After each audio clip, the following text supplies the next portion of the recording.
Hey everyone, my name's Mini Assassin, and I finally got an avatar! Isn't he cute? Huge thank you to Mooku for drawing this for me. Links to her YouTube and Twitch are in the description. So, I normally play Pokemon as a pacifist, but today I'll be trying something a little bit different. People seem to enjoy watching me play Pokemon Platinum, so I thought I'd try to beat it with a single Ekans. Here are the rules. I can only use Ekans in battle, but I'll need to catch other Pokemon to use HMs. No items in battle except for held items. And no level cap this time around, since I don't think that would be possible. Ekans is kind of a glass cannon, with passable attack, speed, and special defense, but god-awful defense, health, and special attack. By level up, we don't get anything special, other than maybe Glare and Gunk Shot. But our TM coverage is pretty decent with moves like Earthquake, Iron Tail, and Rock Slide. We'll probably have to be level 100 to beat Cynthia, though.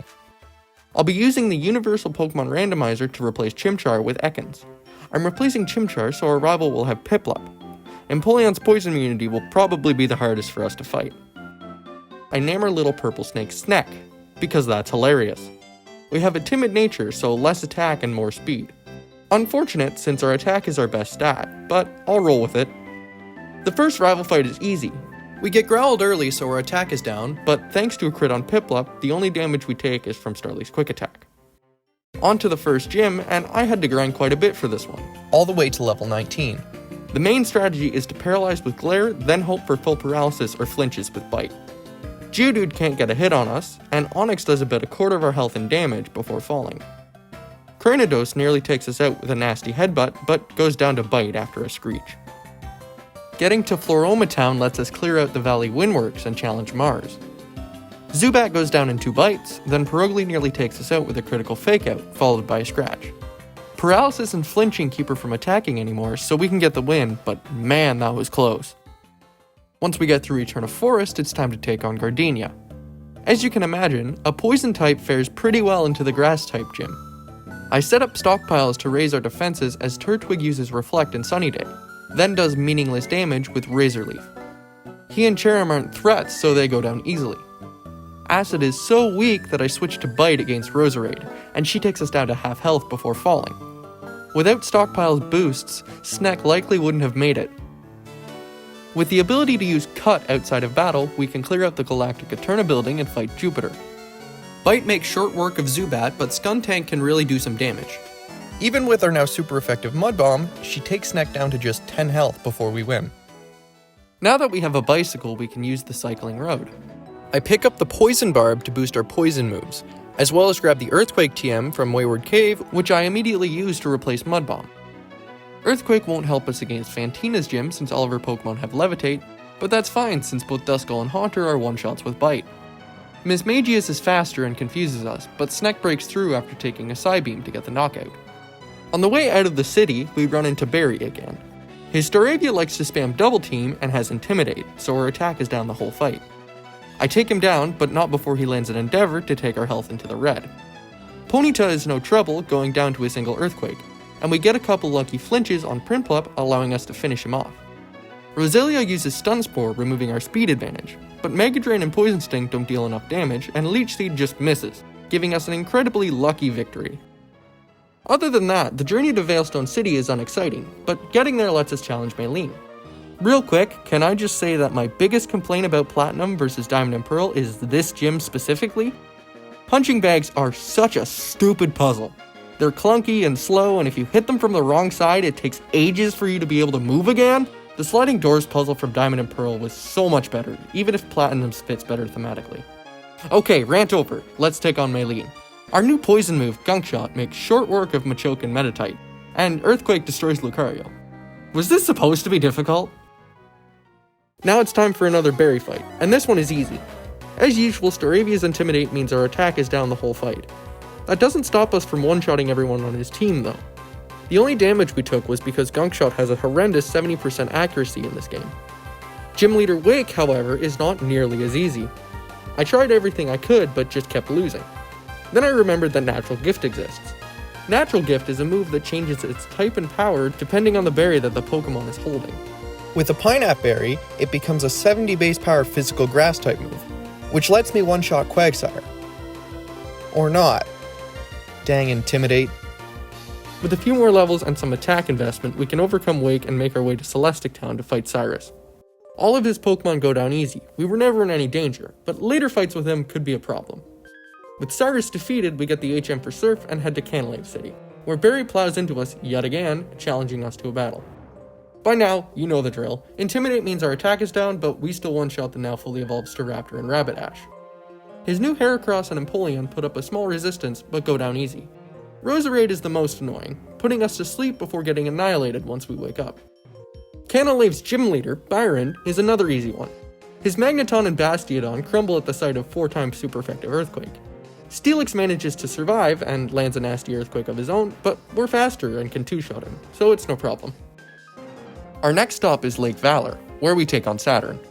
Golbat does nearly a third of our health and damage before going down, but Toxicroak is a one-shot, and Bronzor can't do much in terms of damage, so we win easily, then head to Lake Verity to take on Mars. Much like Saturn, her Golbat goes down easily, her Bronzor goes down before doing any damage, and Perugly is a one-shot with Gunk Shot. On the way to Snowpoint City, I grabbed the soft sand from this foggy area in Mount Coronet to boost Earthquake. Snowpoint City's gym leader Candace is next. Her Sneasel gets one shot with Earthquake, and Piloswine comes out. He has his own Earthquake, but just goes for Avalanche here. A Bite followed by an Earthquake take him out. Frostlass tries to set up a double team, but Bite connects for the one shot, thanks to our held black glasses boosting the power of Dark-type moves. Abomasnow gets outsped and one shot with Gunk Shot for a fairly easy victory. After Jupiter and Barry have their beef, we backtrack to Veilstone City to take on Cyrus on his home turf. Remember what I said about future fights with him being hard? Well, this one isn't. Sneasel outspeeds to hit a weak Ice Punch, then goes down to a single Earthquake. Crobat whips a Supersonic, then hits a few weak moves before going down to a series of bites. Honchkrow is, of course, a one-shot with Gunk Shot. There is another fight with Saturn here as well, but he isn't any stronger than last time. His Bronzor does land a Confuse Ray to give me a bit of a hard time, but it's nothing we can't push through. While climbing Mount Coronet to the Spear Pillar, we find the TM for Rock Slide, which I used to replace Bite. This does mean that the only way to effectively deal with the many Bronzors is a Fire-type natural gift from a Bluckberry, but I'm sure we'll be fine. At the top of Spear Pillar, we have the dreaded multi-battle with Barry and his sack of trash that is Munchlax. A Bluckberry boosted natural gift one-shots Jupiter's Reflecting Bronzor, as Mars's Bronzor confuses the dead weight beside Snack, who then hits himself. I start Earthquaking, taking out Munchlax and heavily damaging Skuntank. Barry sends out Rabbitash, and I don't want to take it out with Earthquake, so I use Rock Slide to flinch Bronzor as Rabbitash whips a Fire Blast. The next Rock Slide takes out Skuntank and flinches Bronzor a second time as Rabbitash lands a super effective Fire Blast. Hits an extremely weak takedown. Cool. Well, whatever. Golbat survives a Rock Slide as she and Bronzor double up on Snack, and Rabbitash whips the second Fire Blast of the fight. What happened to making sure all your attacks hit, Barry? This is why you use Flamethrower. Anyway, once the two of them go down, it becomes a 2-on-1 against Mars. Perugly just wails on Rabbitash as Sneck takes her out with Gunk Shot. Unlike her partners, Mars's Golbat can't survive a Rock Slide, and we can chase Cyrus through the Distortion World. Before that though, I backtrack to Fuego Ironworks to pick up the Rock Incense to boost our new Rock Slide. Cyrus's Houndoom and Honchkrow are one-shots with Earthquake and Rock Slide respectively, but even with the boost, Rock Slide can't one-shot anyone after the attack drop from Gyarados' Intimidate. Even if we flinch him, Weavile does so much damage that Crobat can take us out. I think I just have to grind. I ran a damage calculator, and Rock Slide doesn't even have a chance to one-shot Weavile until level 80. So that's the level I get to before making the long journey all the way back through the Distortion World. It's too bad that I only learned after finishing this challenge that the Universal Pokemon Randomizer has a fast Distortion World mode that brings you right to the Cyrus fight. Regardless, we get the flinch on Gyarados, allowing us to take him out without taking an Earthquake, then get the one-shot on Weavile.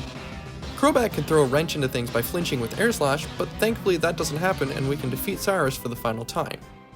Moving on to Sunnyshore City, we can face Volkner, but all of his electric types are one-shots with Earthquake. Defeating Volkner lets us use Waterfall outside of battle, allowing us to travel to the Pokemon League where Barry ambushes us for the final time. Despite Intimidate, we one-shot Staraptor. Snorlax survives because it's a freaking Snorlax and he lands an Earthquake for half our health and damage. But we're fine. Rabbitash and Heracross are one-shots as well, and Empoleon somehow survives on a Sliver to hit a nasty Brine, bringing Sneck down to a Sliver herself. Thankfully, Roserade is a one-shot, so he can't finish us off. With that, it's time to take on the League, so here are our final stats.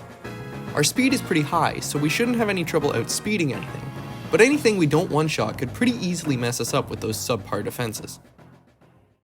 First up is Aaron, and his bug types are all one-shots. Even Caesar thanks to a fire-type natural gift. Bertha is where things get pretty difficult.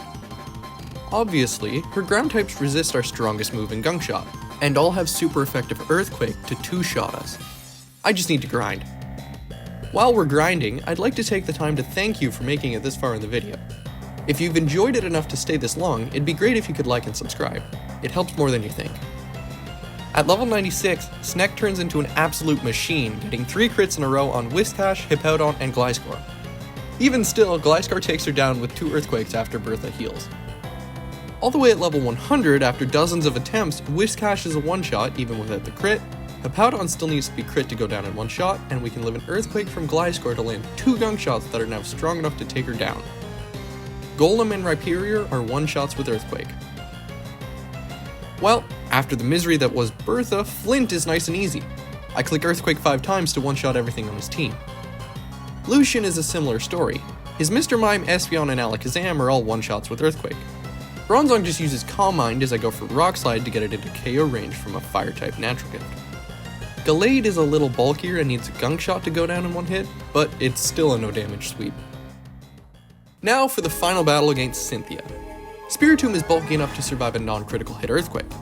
Even with the damage from Psychic, we still outspeed and one-shot the majority of her team, including Garchomp thanks to a Pomeg Berry turning Natural Gift into an Ice-type move. The only one who can take a hit is Togekiss, but Air Slash doesn't take us out, so we can finish the job and win the battle to be crowned the champion. I'll be honest, I thought Sneck's timid nature would bring us down and stop us from winning, but I'm glad we were able to clutch out the win. If you enjoy my content, please like, subscribe, and ring the bell. And maybe leave a comment. I hear they're good for the YouTube algorithm.